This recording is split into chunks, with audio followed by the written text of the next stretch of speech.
Argentina Brazil ম্যাচকে ঘিরে football বিশ্বে উন্মাদনা বাড়ছে ভক্তদের মাঝে। বুধবার ভোর ৬টায় মনুমেন্টাল স্টেডিয়ামে মুখোমুখি হবে ব্রাজিল আর্জেন্টিনা।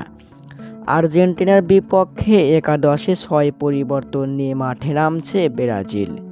অ্যালিসন বেকারের পরিবর্তে একাদশে ফিরেছে গোলকিপার ওয়েভারটন, গ্যাব্রিয়েল মাগালাইস ও ব্রুনো গিমারেসের বদলি হিসাবে defender Beraldo, midfielder Joao Gomes ও এদেরসনকে ডেকেছে দরিবল জুনিয়র। এছাড়াও একাদশে ফিরেছে বেন্তা, মুরিল্লো, আন্দ্রে ও জোয়েল স্টোন।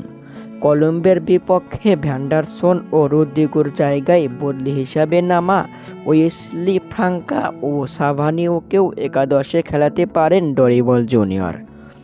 আর্জেন্টিনার বিপক্ষে জিততেই যেন পুরোপুরি প্রস্তুতি নিয়ে মাঠে নামছে ব্রাজিল।